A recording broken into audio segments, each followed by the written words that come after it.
Jeremiah 16 and 14. Therefore, behold, the days come, saith Yahweh, that it shall no more be said, Yahweh liveth, that brought up the children of Israel out of the land of Mizraim. But Yahweh liveth, that brought up the children of Israel from the land of the north. Well, in this case, it was actually Babylon. But we know now it's talking about North America. But it was, sorry, it's not Babylon. It's here. Sorry, I made a mistake again. Wait, here. And then here. Here, the land of the north is Hamath and also Euphrates. But it was from the king of Babylon. He ruled over here in Hamath. Here is Babylon. And Nebuchadnezzar, he ruled over Euphrates. There's cities here, a lot of cities. He ruled over Carchemish. He ruled also over Hamath. And you can catch that here. Jeremiah 49. Where it says, let me see. Was it 49? Yeah, here. But, wait.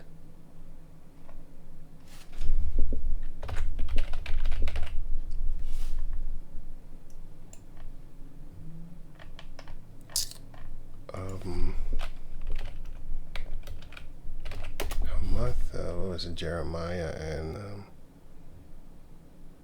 here, sorry. Oh, 39. I typed in what, 30? I typed in 49. No. It's 39. Okay.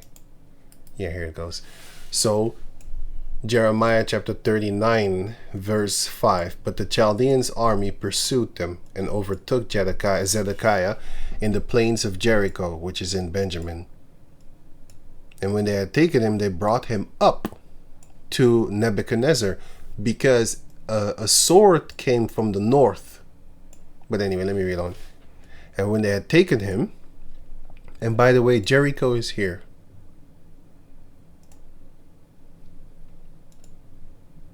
Here, Jericho is here.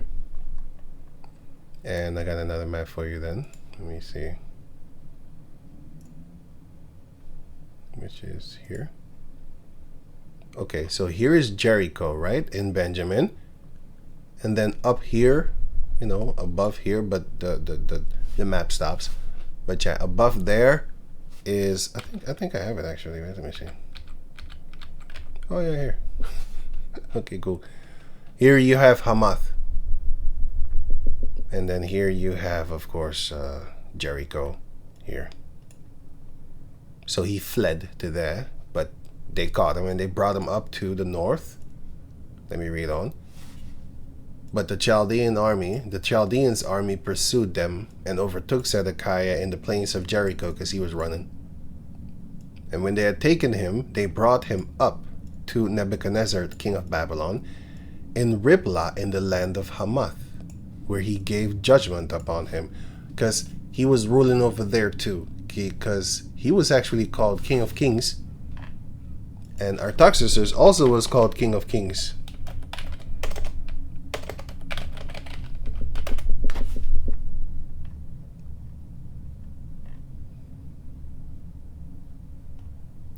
Ezra, if I'm correct? Right.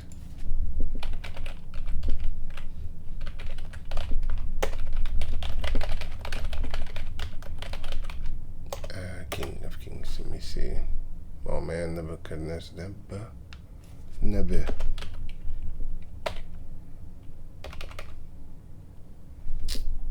King of Kings. It's Daniel 2 and which was the one in this? Daniel 2 and 37. Okay. 37. Oh yeah. Daniel 2:37. Thou, O king, art king of kings. For Yahweh, the power of heaven, had given thee a kingdom, power, and strength, and glory. And Artaxerxes was also king of kings. Artaxerxes.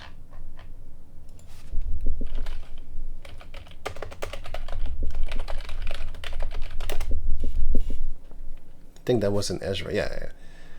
Ezra 7:12. Artaxerxes, king of kings, unto Ezra the priest, so you know what bloodline he is from, the scribe of the law of Yahweh, of heaven, the power of heaven, perfect peace, and at such a time. And then later on, Cyrus became king of kings, Ezra 5, because he took down Nebuchadnezzar and butchered them. Let me read it. Ezra 5:12. But after that our fathers had provoked Yahweh, the power of heaven, unto wrath, he gave them into the hand of Nebuchadnezzar, the king of Babylon, the king of kings, the Chaldean. So Nebuchadnezzar, the king of Babylon, the Chaldean. So Nebuchadnezzar is a Chaldean, which are Shemites. In the land of Ur, the Shemites were there also, who destroyed this house and carried the people away into Babylon. And what house was that? The house of the Ark of the Covenant, the house of Solomon. But in the first year of Cyrus, the king of Babylon, because Cyrus made himself king after he took down that king. The same King Cyrus made a decree to build this house of Yahweh, which is the house of Zerubbabel. The first one was Solomon, the second one is Zerubbabel. And in the physical form after that, we never built the third temple. The third temple is being built right now in the spirit, and also according to the book of Psalms chapter 50, where it says, I will raise them up in front of you, and I will not save them by sword.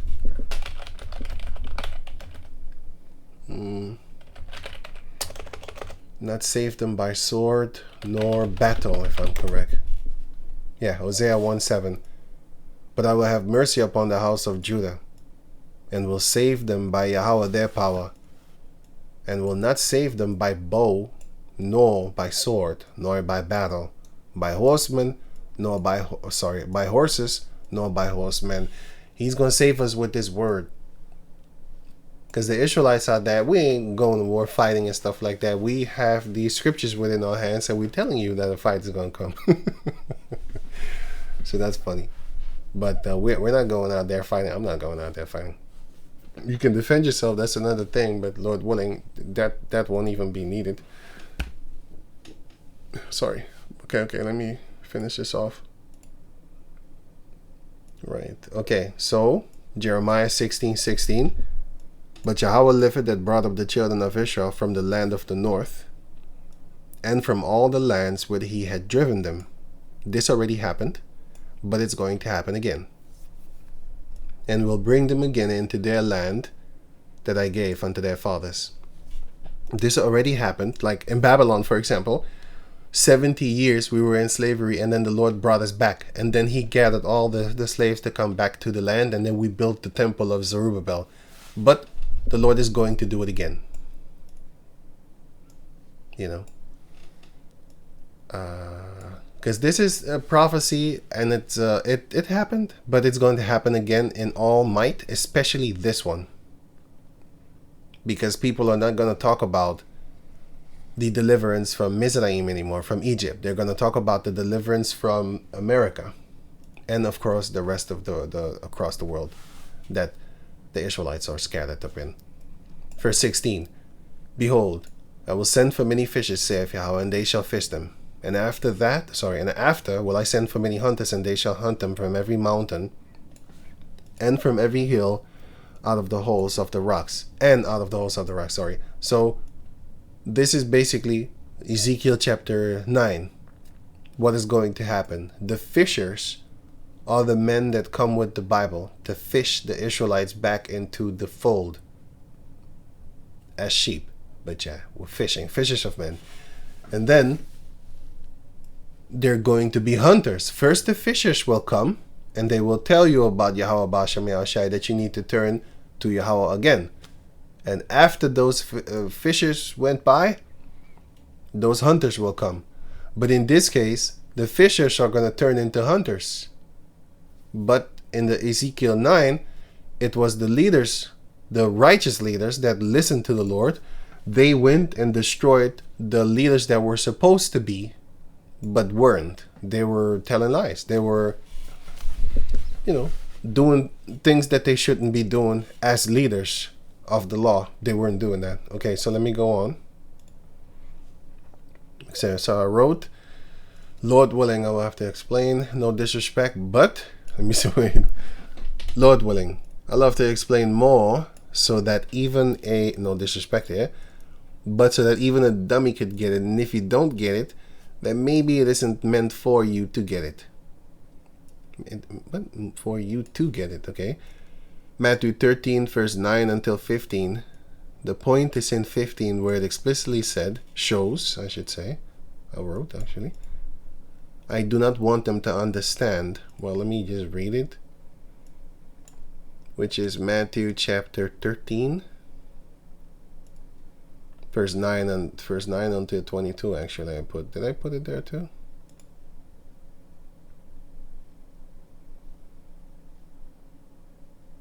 Okay, cool.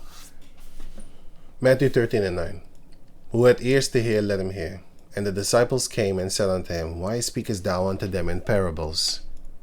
He answered and said unto them, Because it is given unto you to know the mysteries of the kingdom of heaven, but to them it is not given. That's why I talk to them in parables and riddles. Why? So that they don't get it.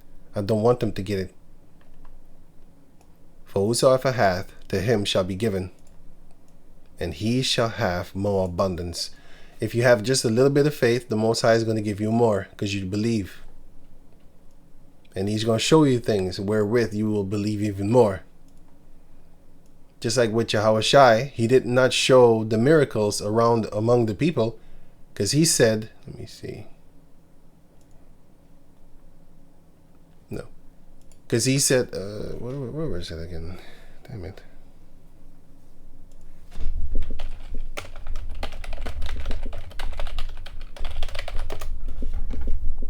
Matthew 13 and 58. And he did not many mighty works there. Why? Because of their unbelief. That's why. But whosoever had not, from him shall be taken away even that he had. So if you already don't believe, but you're just doing this work for eye's sake, for money's sake, whatever other reason other than believe, the Most High is going to take it away from you, and eventually you're going to say like, hey man, I don't even believe in all that there. You cosplaying being an Israelite.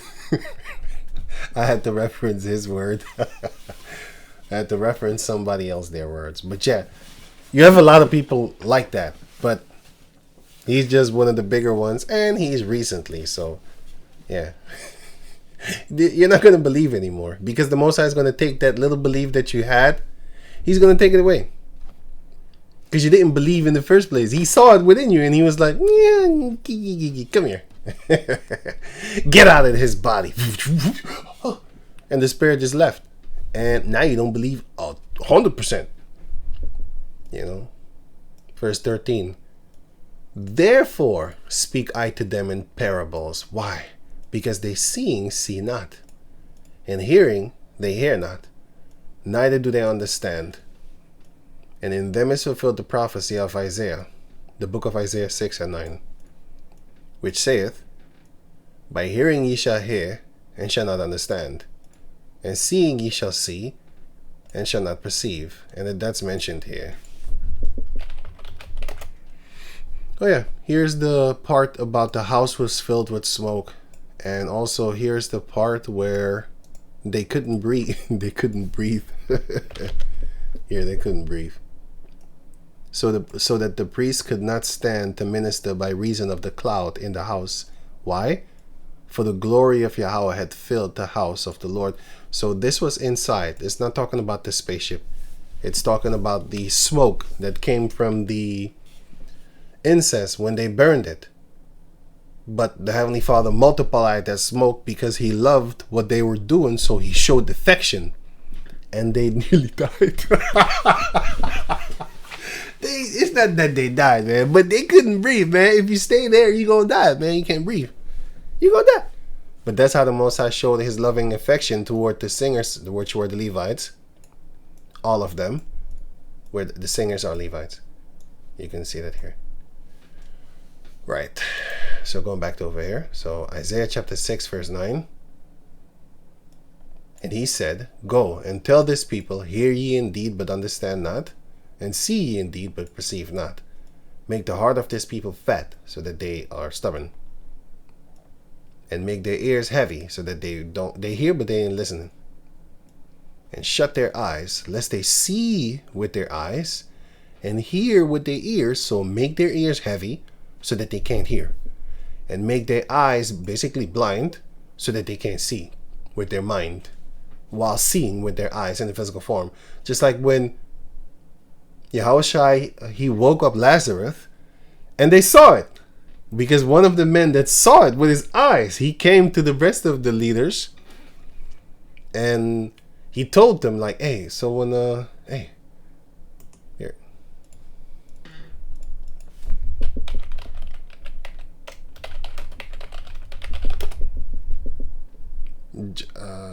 John chapter 11, verse 40, let me see, 46, maybe? 47. So here it is, he saw him. He saw him wake him up. Let me see, verse 45. So John 11:45. Then many of the Jews which came to Mary and had seen the things which Yahushua did believed on him. But some of them went their way to the Pharisees and told them what things Yahushua had done. So they saw it, right? They saw it also. Then gathered the chief priests, you should know who that is, what bloodline they are, and the Pharisees, a council, and said, What do we do? For this man doeth many miracles. See, they see it, but they don't perceive. They be like, oh man, no. If we let him thus alone, all men will believe on him, and the Romans shall come and take away both our place in high seats that they had, and nation, because people wouldn't listen to them no more. They would want to listen to Yahweh Basham Yahushai. And one of them, named Caiaphas, being the high priest, which is the sons of Aaron, that same year said unto them, Ye know nothing at all, nor consider it, because he was kind of seeing that it is expedient for us, this is good for us, that he's here, that one man should die for the people, and that the whole nation perish not, because that was, that would have been the other option. And this spake he not of himself, but being high priest that year, he prophesied that Yahushua should die for that nation. But the point is that he saw it. That was just the point. I think later, let me not say, because I kind of forgot. I think later he went against him, but I'm not sure. So I have it in my head like, I think later he still went against him. But let me leave that. I don't know anymore. I need to read it again. Okay.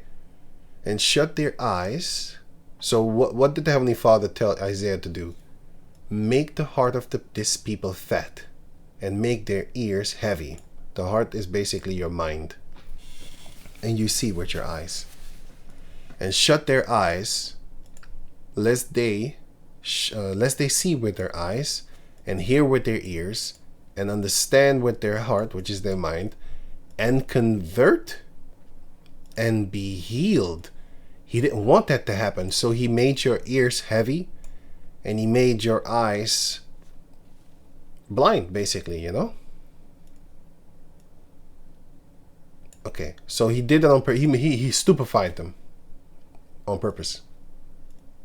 So that's where this is what this is talking about, where this is referring to. Matthew 13 and let me see.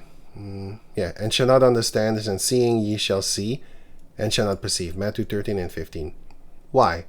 For this people's heart is waxed gross, and their ears are dull of hearing, and their eyes they have closed, lest at any time they should see with their eyes, and hear with their ears, and should understand with their mind, with their heart, and should be converted, and I should heal them. But I don't want to, Therefore, dumb them down so that they cannot understand me. You know, therefore I give them parables so that they're looking like, oh, this is stupid. Why don't you just say it? No, because you have unbelief within you, and I know. Therefore, I'm not going to do miracles around you. I don't want to. And even if you see miracles, you're still not going to believe. Because you want the power. But blessed are your eyes, for they see, and your ears, for they hear. Verily I say unto you, that many prophets and righteous men have desired to see those things which ye see, and have not seen them, and to hear those things which ye hear, and have not heard them. Okay, I'll read this too. 18. Hear ye therefore the parable of the sower. He sows seeds in your mind. When any one heareth the word of the kingdom, and understandeth not, then cometh the wicked one, which is Satan, and catcheth away that which was sown in his heart, in his mind. Because he might think about it, but he doesn't understand it. And then the Lord will, Heavenly Father will unleash Satan on you. Like, go get that guy. I don't want him to get it. It should fly out of his head. Get him!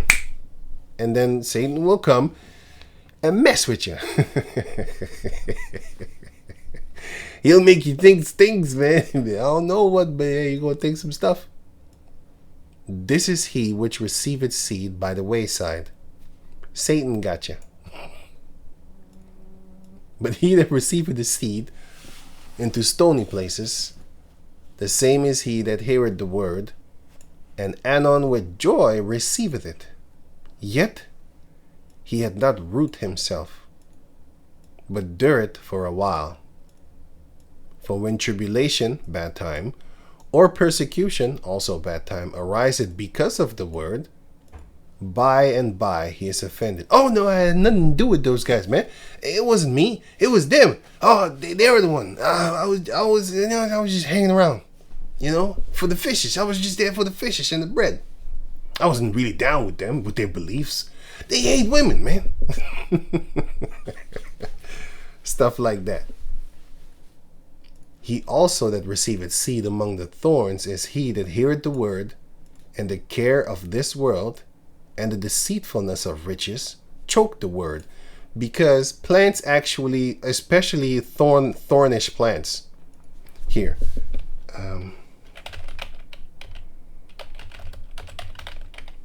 Bramel, how you spell that? Bramel.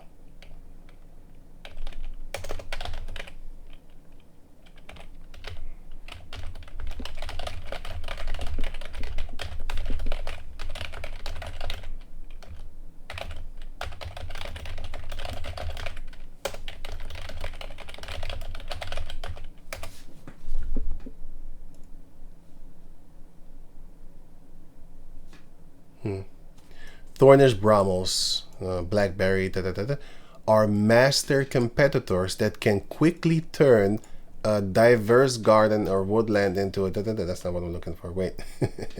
Let me see. They do grow faster. Because they're more... It's like people in the world, they exceed in worldly things. They grow very fast. And then you, that, Lord willing, have the light of Yahweh Bashem Yahushai, you're down here and you're looking up to them like, damn, they grow fast. They get very prosperous. Isaiah in Psalms chapter 73 shows you that. And then many people, they look at that and they be like, I want to have that shine also. I'm just go do wickedness just like him. So you have that. But anyway, let me see. Let me write it different.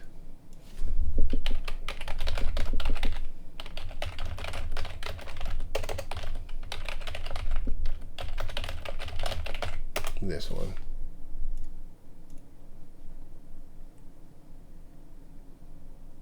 While plants might look peaceful, they are often locked in a war in slow motion for survival because sunlight is their primary energy source, because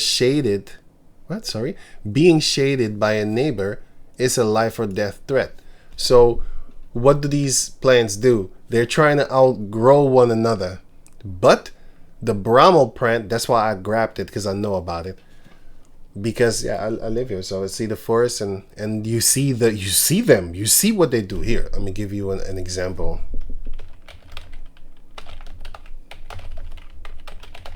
Here. Okay. When you see this, but it needs to be on the side of the road. Just road, bush. It just needs to be in the wild, right? Like this one right here. Okay. When you see these things, everything underneath here is dead because it kills it, because they outgrow them, and then they can't get the sunlight. So the ones that are here in the midst is only them, because the other plants die. Like damn, I forgot their names, man, but I know them. It's like damn. Well, I can't figure out their names anymore. But the point is, you can't see them here. You're going to see them here, or just if you walk further where these bramble bushes are not, then you're going to see them there, because they smother them here. They choke them out on purpose, because they're very fast. If you was to put them side by side, not next to each other, but I mean side by side, to see which grow faster, yeah, these ones are going to beat it. They grow fast, man. And when you look at the bottom, you will see it's like it's dead. Everything is dead underneath, because these are the only ones that live. If you go down there, there's nothing there, because they die. It's like a little desert. You need to see it in order for you to understand what I'm saying. It looks dead. That's yeah.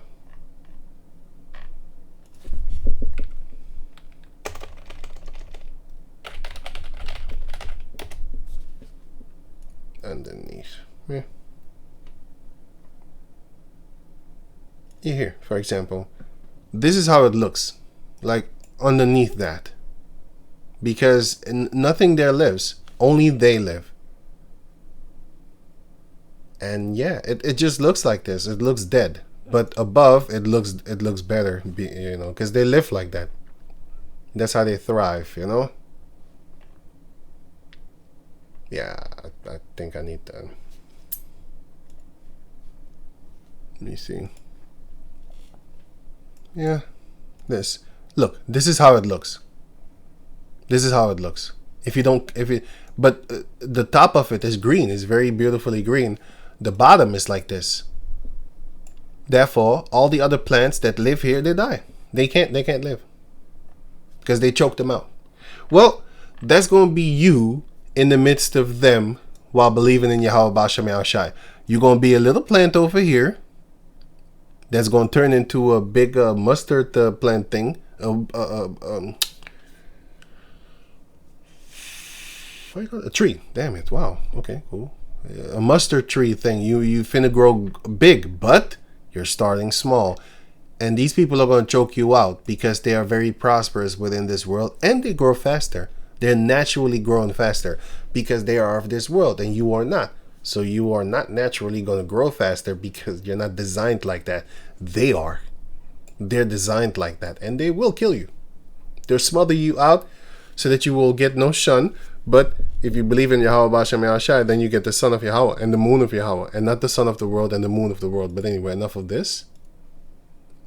So 22, Matthew 13:22, he also that receiveth seed among the thorns, because you're still among them, is he that heareth the word, and the care of this world and the deceitfulness of riches choke the word that is within you, and he becometh unfruitful. Because you're going to die, because that bottom is where you will be. Sorry. This is basically where you put yourself when you are in their midst. That's you here on the bottom. You know? You're not going to be able to grow. But yeah, so this is how this looks. It looks green here, but if you just scoop it on around and stuff like that, then it looks like this. This is how it looks down there. Can't see shit. This is how the bottom looks. And everything that's there will die. Only these plants will live. because they built like that. They're created like that. You know, the bottom will not look like this. The green that you see here, the green grass, yeah, the bottom will not look like that. It will look like this. It will look like this, because everything there is dying. Okay, I think I gave enough examples, so let me go further. Right, so basically, that's what the Lord Yahweh Shai will allow to happen to you if you don't have it within you, if you don't have the belief within you. So let me go on. Okay, you might be saved. So yeah, I already kind of explained this one, you know, the puzzle piece and all that there. But let me go on. You might be saved. Zephaniah chapter 2 verse 3. So Zephaniah 2 and 1. Gather yourself together, yea, gather together, O nation not desired. We are a nation that no one wants. They want something of you. They don't want you. Before the decree bring forth, before the days pass as the shaft, before the fierce anger of Yahweh come upon you, before the day of Yahweh's anger come upon you. Seek ye the Lord, all ye meek of the earth, which have wrought his judgment, meaning you're doing what you're supposed to do according to his will, or else he's gonna send the killers to come and chop your head off. Seek righteousness, seek meekness. It may be ye shall be hid in the day of the Lord's anger. The may is there because of many are called but few are chosen. So you may be saved, but you do have to have faith within, like, nah, I'm gonna make it, because that's what the Lord desires. Like Cable, he had a different spirit within him, saith the Lord. He was like, man, I'm gonna win, and he listened. So that's a plus. But he still believed and he listened. So you need to have the ears and also the mind, which is, you could say heart. Okay, so it says right here, it says in Zephaniah 2 and 3, it may be ye shall be hid in the day of the Lord's anger. And we need to have hope, or else you can kiss your feet that are swift to unbelief goodbye. Romans 8 and 20. Romans chapter 8 verse 20. For the creature was made subject to vanity. We are a creature, and we were made subject to vanity, to bullshit. Gold is actually vanity. I mean, what are you going to do with it? It just looks pretty. There's nothing. There's nothing to it, actually, if you think about it. Not willingly, but by reason of him who had subjected the same in hope. Yeah, you need to hope to fight against these, to overcome these wicked thoughts and these wicked feelings that you have. When you see something, you want to have it. You need to fight against that, you know. Because the creature itself also shall be delivered from the bondage of corruption into the glorious liberty of the children of Yahweh. That bondage of corruption is these bodies. For we know that the whole creation groaneth and travaileth in pain together until now. We're suffering. You're hurting because you know better, but still sometimes, a lot of times, you can't control your body, your desires that you have. It's irritating. So you are at war. That's one of the reasons why it says it may that you be saved. Because a lot of people know the law. They know Yahweh Bashem Yahushai. Especially the ones of the sanctuary that know the law. They know what they're supposed to teach. They're supposed to teach the name, but they don't. So the Most High is going to curse you, man. And make you the least in the kingdom of heaven. You're still going to be great compared to the heathens, but not compared to the rest of the Israelites. Even a 2/3 is better than a false prophet. And not only they, but ourselves also, which have the first fruits of the Spirit. Even we ourselves groan within ourselves. These are the ones that know, that have been woken up. Especially, for example, the tents of Judah shall be woken up first, so that the rest of the people, basically, but it says actually Jerusalem, which is Benjamin, do not magnify themselves against the tribe of Judah. But let me go on. Waiting for the adoption, which is Yahushua, to wit, the redemption of our body, so that we can be saved from these wicked bodies. Sin dwelleth within these bodies. Therefore, we need new bodies. And Yahushua will set that up. For we are saved by hope. But hope that is seen is not hope. For what a man seeth, why doth he yet hope for? You already got it. And you can give an example as for this. I've seen a lot of people that they're really trying to get an item, a car, a shoe, whatever, just the item that they desire. And once they have it, they don't look at it 2 times anymore. Like children also do the same thing. They have a toy, but as soon as they see another toy on television, so first they cry for the toy for like a whole month.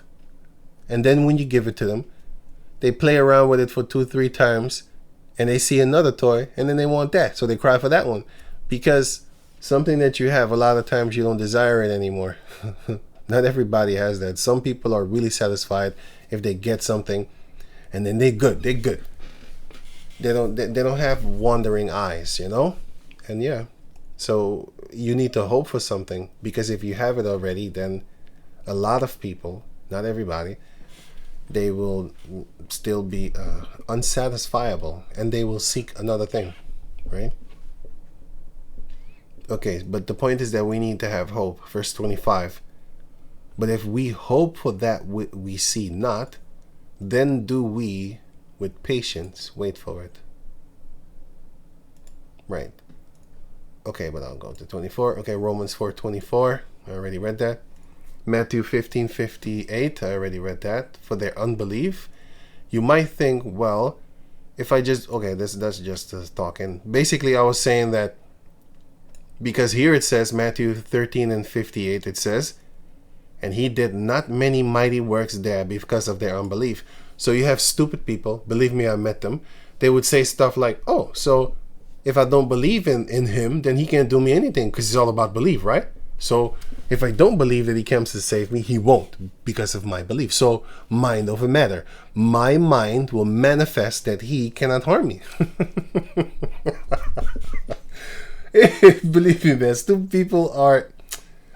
But these people are just, I don't know, they're wicked or something like that, man. They're just messed up. Anyway, I kept on talking longer than I should have. And I started laughing because I wasn't even supposed to talk all this. Anyway, I was only supposed to give you only the first paragraph, which is this one. I was only supposed to talk about this. Yeah. Let me see.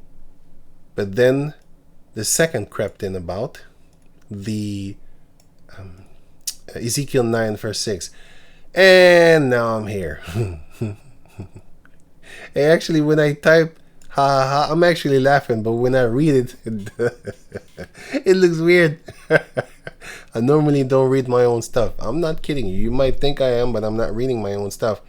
That's why I see a lot of mistakes when I go back and read it. Because I don't pre-read it. I just post stuff. I ain't got time for that. You know how much reading this is, man? I ain't got time for that shit. I got other things to do. Okay. Anyway, I might well do a video. Okay, I already talked about that. Okay, Ezekiel. Oh yeah. Okay, so now I think, let me see what I got right here. Okay, I got this. Okay, so now I will go here and talk about this one. I already read Ezekiel chapter 9. Now I'm gonna go into the princes of the sanctuary, right? Isaiah 43 and 21. I'm gonna try and stop it in 2 hours because I only wanted to do 1 hour, and guess what? It didn't work out like that, because that's not how my life goes, man. I am still trying. And I've been trying for, man, I think it's more than decades right now. Not decades, I mean, yeah, man, it's more than 10 years I've been trying to, but hey, yeah, trying to make sure the videos, but it doesn't work like that. And I still try, but let me just go on, man. Isaiah 43:21. This people have I formed for myself, saith Yahweh. they shall show forth my praise, which is also show forth his name. And if you don't do that, the Most High is going to curse you. Let me read it again. Malachi chapter 2, verse 2. If ye will not hear, and if ye will not lay it to heart, to give glory unto my name, praise unto my name, saith Yahweh, the Lord of hosts, I will even send a curse upon you, and I will curse your blessings. So show forth his name, his praise. You need to give him praise. But thou hast not called upon me, O Jacob. But thou has been weary of me. I'm tired of the Lord, man. I don't want to do his things. And I want to do fun things. Sit with the heathen and just drink pussy blood or something like that. I don't know, Anyway. Thou hast not brought me the small cattle of thy burnt offerings. No, because they brought it to Baal. Neither hast thou honored me with thy sacrifices. No, they did it to Azeroth in the groves. I have not caused thee to serve with an offering, nor weary thee with incense. The Most High wasn't bothering us like that. But the devils are. Because in order to stay on top with the devils, you continually need to kill people. You need to do some child sacrifice. You need to do something, man. And if you don't, you're going to fall off. That's what's up. But you can say that that's the same thing with the Heavenly Father. No, it isn't. It is actually for your benefit. The other one is for your evil, and also for the evil of the other people that you're doing it to. Right. Because you're harming them too. In the Lord, you don't harm no one. You don't harm yourself. You're just a piece of shit. You don't want to line up your... You want to line up your beard. You want to line up your head. You want to have sex with your girl on her period. People want that. So, yeah. Those are not bad things if the Lord says don't do it. You want it. Therefore, it is irritating for you to hear. And now you're tired. Oh, I don't want to hear that right now, man. I just want to... I can't hold it in. I just want to be with my girl. Stuff like that, 24. Thou hast bought me no sweet cane with money, but you buy for your devil French. Neither hast thou filled me with the fat of thy sacrifices, but thou hast made me to serve with thy sins. This is what you give me, your sins. That's what you offer up for me. Thou hast wearied me with thine iniquities. You make me tired. You're tired of, for example, doing, let me see, something that I know Jacob hate. I'll just give it the same example. You're tired of not lining up. A lot of Jacob descendants don't like that. But those are the ones that love this world. Because me personally, I never really hung around people like that. Yeah, I'm not trying to be good and stuff like that, but I never did that with my hair. I never lined it up. My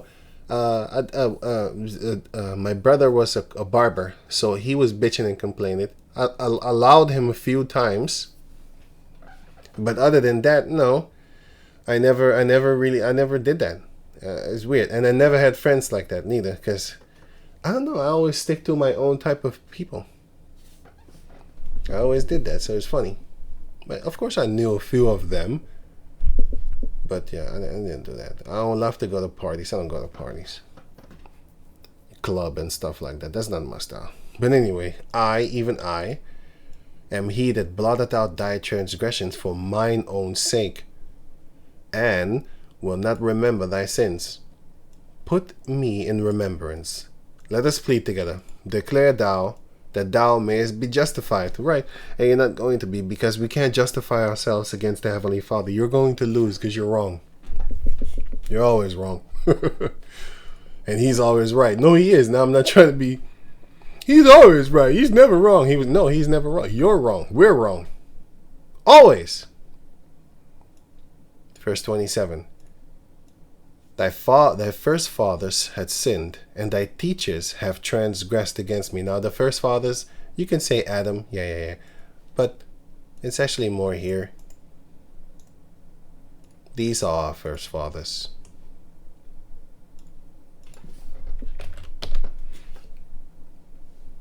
First Corinthians 15:45. And so it is written, the first Adam was made a living soul. The last Adam was made a quickening spirit, which is Yahushai.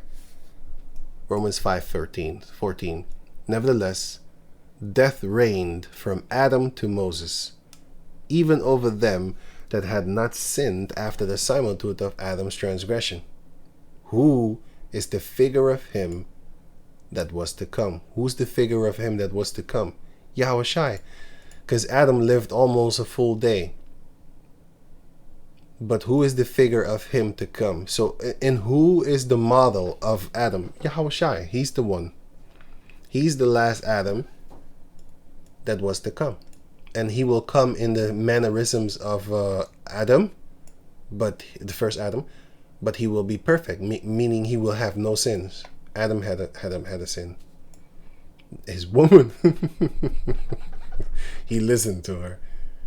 Ezekiel 2:3, and he said unto me, Son of man, I sent thee to the children of Israel, to a rebellious nation that had rebelled against me. These are our forefathers. They and their fathers have transgressed against me, even unto this very day.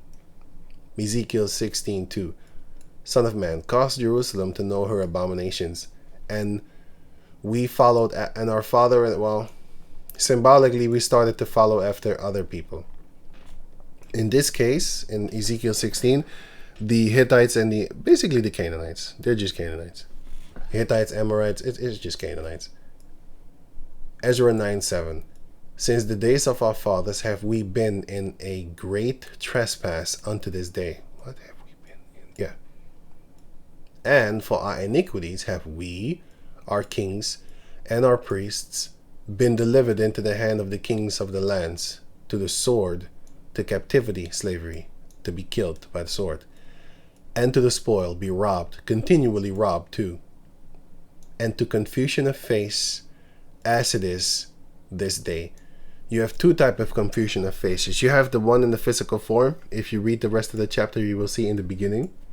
And then you have the other one, which is if you call yourself an African, yeah, you confused. You confusing yourself with that continent and with the people that are called Africans. And Esau did it on purpose, because he's trying to convince the world that the Native Americans are Asiatic people, because, you know, sometimes they somewhat look like them, but that's because of intermingling with them in the time before they went to America. Assyrian Empire, and before that, they mingled with Moab and Ammon, and they committed whoredom with the daughters of Moab.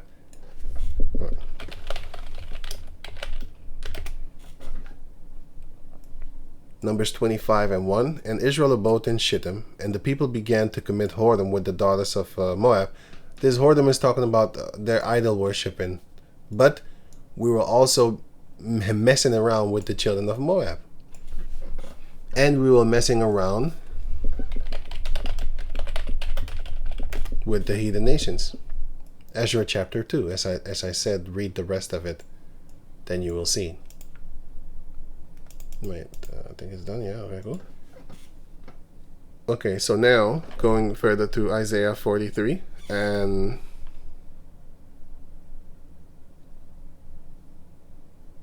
$25. Oh no. Oh yeah, 27. Thy first father had sinned, and thy teachers, which are the... Look, you had the prophets, which were the mouth of the Lord. Here.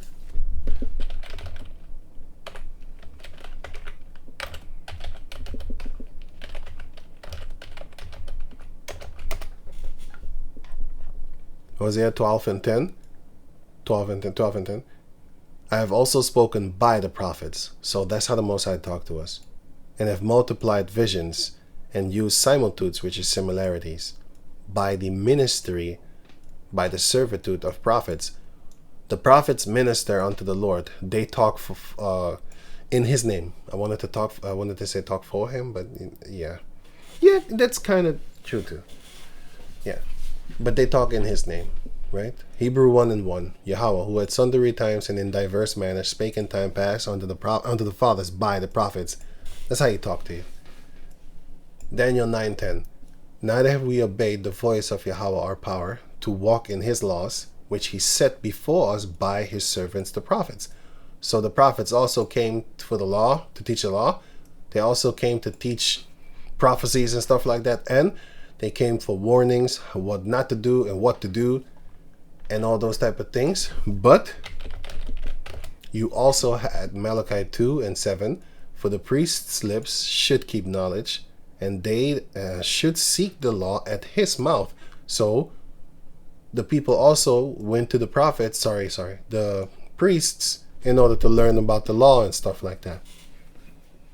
For he is the messenger of Yahweh, the Lord of hosts. Okay. So Isaiah 43:28. So because let me read 27 again. Thy first fathers had sinned, and thy teachers have transgressed against me. And because of that, so therefore, I have profaned the princes of the sanctuary, and have given Jacob to the curse, and Israel to the reproaches. So, what is I have profaned the princes of the sanctuary? So profane. Did I kick? Oh, I thought I kicked it away. Profane. Oh, I clicked it away. Sorry, not kick. Clicked it away. Profane means out in front of outside in front of the temple. So literally it means outside of the temple, basically. So before is pro and forward, hence in front or before the temple. You're not in the temple. I'm gonna give you an example of a quick example of a fact. You don't have sex in a temple, a so-called sacred temple, right? You don't do that. You have sex outside of the temple. Well, those type of things are done outside. You have respect for the things for the inside of the temple, and certain things are not to be done. For another thing, when you, especially if you from the 90s and stuff like that, if you grew up in the 90s, you don't say stuff like this in front of your mother. Fuck, hoe, bitches. You don't do that in front of your parents, your father, your mother. You don't slap the shit out your face. The father's gonna slap. Yeah. That's the old school fathers. They don't do that no more. But anyway, you don't do that. You don't do that in front of your older uncles, your aunties, and stuff like that. It's when you are amongst each other, it appears that that's when you get to cussing and stuff like that. Well, that's basically outside of your mother's house, father's house, whatever, parents' house. Then you talk like how you talk. But when you inside, you be respectful. Well, that's basically what profane means. You're outside of the temple, right? So, therefore, I have kicked out of the temple the princes of the sanctuary, and have given Jacob to the curse, and Israel to reproaches, because the princes of the sanctuary, they were cursed also. And by the way, who are the princes of the sanctuary? Now I go back to the picture that I set up, that I actually posted like 2 days ago, if I'm correct, 3 days ago, I'm not sure. Then I typed, or I put here, Prince of Priesthood. I should have put the Prince of the Priesthood, but anyway, I don't know. But yeah, these are the princes of the sanctuary. I should have put that. I put priesthood. Sorry. Okay, these are the princes of the sanctuary. And I wanted to find that scripture, but I couldn't, so I just left it. And then later on, I was just doing something, and then pop, I found it. I was like, oh, that's it. So now I make a video. Yeah. And why are they the princes of the sanctuary? Well, it says out here, and wait, let me read it. Why did I say that they are profound? Because eventually, in the beginning, the Heavenly Father only, well, let me read it and then I'll talk. 1 Kings 2:26. And unto Abiathar the prince said the king, get this king is talking about King Solomon, get thee to Anathoth, unto thine own fields, for thou art worthy of death, because he conspired against him.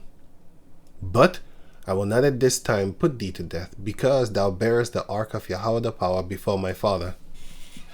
And because thou hast been afflicted in all wherein my father was afflicted, he suffered with him. He went through some things with him. So therefore, he's like, I can't kill you because of my father's sake. Because you helped him, all these type of things. You fought with him, in front of him. You went with the ark and all of that. Verse 27. So Solomon thrust out Abiathar from being priest unto Yahweh, that he might fulfill the word of Yahweh, which he spake concerning the house of Eli in Shiloh. And where was that? 1 Samuel 2:31. Behold, the days come that I will cut off thine arm. He's talking to Eli. And the arm of thy father's house, which is Ithamar. Sorry. Abiathar is his descendant, sorry. But Ithamar is this one.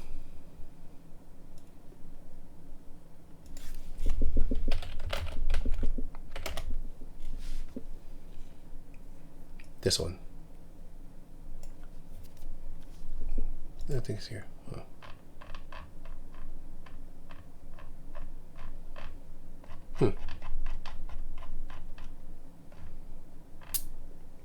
Oh, wait a minute. I think it's here. Oh, yeah. Yeah, the chief men that were found. Let me see here. Among the sons of Eleazar, there were found 16 chief men of the house of their fathers, and 8 among the sons of Ithamar, according to the house of their fathers.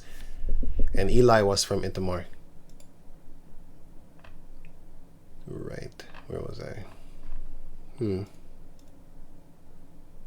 Don't think I need this. Okay. I don't think I need this.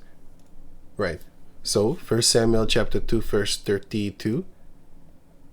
And so 31, sorry. And the arm of thy father's house, that there shall not be an old man in thine house. And so the Most High cursed them so that of his descendants, all of them will die young. And thou shalt see an enemy in my habitation, and in all the wealth which Yahweh shall give Israel, and there shall not be an old man in thine house forever. And the man of thine, whom I shall not cut off from mine altar, shall be to consume thine eyes, and to grieve thine heart, because they're going to suffer. They would want to be dead. And all the increase of thine house shall die in the flower of their age. The flower of their age is when it's blooming, when you are in your spunk. Most of the time it's 20 years old. 20, when you are, in the prime of your youth. That's the word I was looking for, sorry. The prime of your youth. Okay, that's why when you're a fighter, when you start hitting like 30 years old, yeah, your career's kind of done to a certain degree, because a young lion is going to come up and he has more stamina than you. So it's, yeah. It's not to say that all 30 years old, but yeah, around there. Especially 40. Like 40, yeah, you shouldn't be in the MMA no more, Even boxing, but hey, there's exceptions, man, like George Foreman. What's his name? George Foreman, if I'm correct?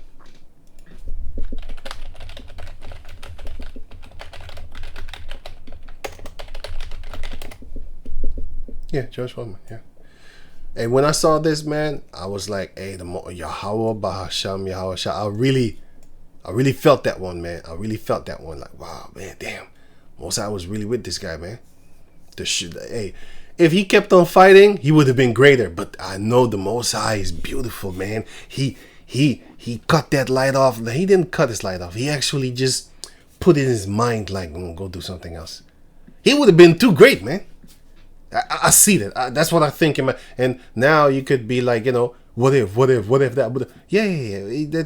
See, he put that also to make you wonder, like, so what would it be like if he actually went for? See, don't need to do that. I have it within my mind that I'd be like, nah, man. If he kept going on, he would have been the greatest of them all, man. But it's beautiful that he didn't, because I know he is, because I know also the Most High was working with him, man. On the, just because you don't know that you're an Israelite doesn't mean that the Most High is not with his people. That's not how things work, right? Okay, because the Jacob descendants do have their blessings and stuff like that. We need to remember that. You know, your forefathers. If the Most High bless one of your forefathers, if the Most High bless your forefather, individual forefather, you can bet your ass you're gonna get some form of blessing. It don't matter what you do. The Most High is gonna set you up, and He's gonna find always a great descendant of His to put that blessing upon, so that His word could be fulfilled. Anyway, let me go on. So it says right here, and that, okay, I already read that. Okay, verse 34. So 1 Samuel 2:34. And this shall be the sign unto thee, that shall come upon thy two sons, on Hophni and Phinehas. This is another one. In one day they shall die, both of them. And I will raise up a faithful priest, which is the priest of Phinehas.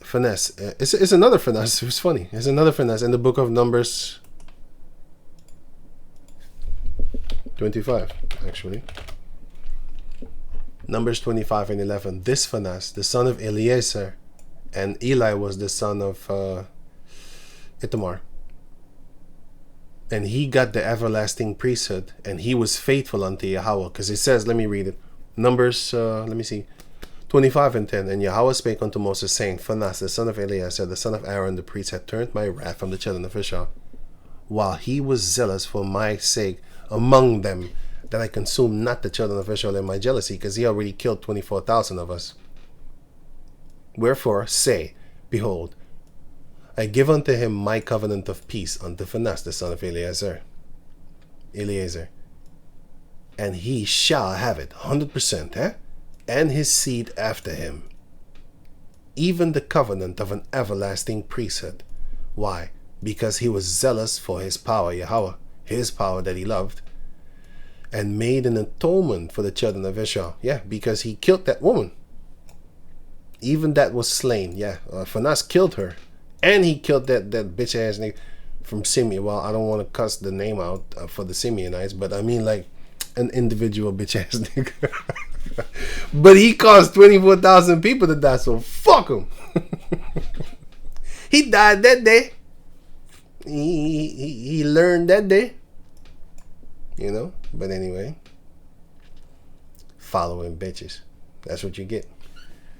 So going on. So 1 Samuel chapter 2 verse 35. And I will raise me a faithful priest, that shall do according to that which is in mine heart and in my mind. And I will build him a sure house, a stable 100% house. And he shall walk before my anointed forever. King Solomon. Zadok was with King Solomon, because Abiathar, the descendant of Eli, because it says it right here. Well, let me see. 1 Kings chapter 2 verse 27. And so Solomon thrust out Abiathar from being high priest unto Yahweh, that he might fulfill the word of Yahweh, which Yahweh spake concerning the house of Eli in Shiloh, which is in Ephraim.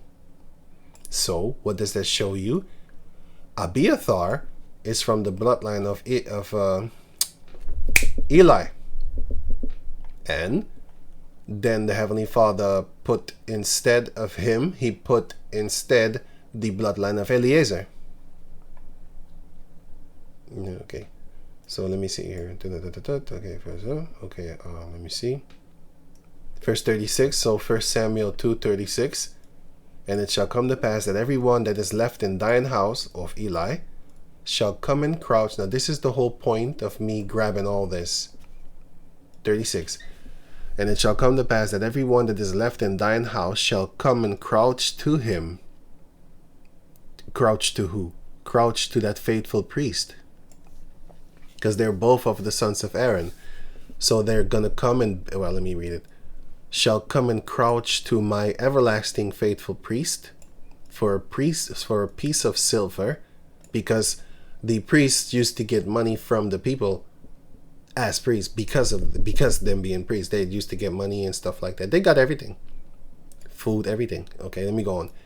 And a morsel of bread, which is the holy bread, that they were ordered to eat actually in the book of Numbers chapter 18, and shall say, put me, I pray thee, into one of the priest's offices, that I may eat a piece of bread. Yeah, because the descendants of Eli will go and beg to the descendants of that faithful priest to be, please, let me just do one of the jobs. I'll just be a lesser priest, please.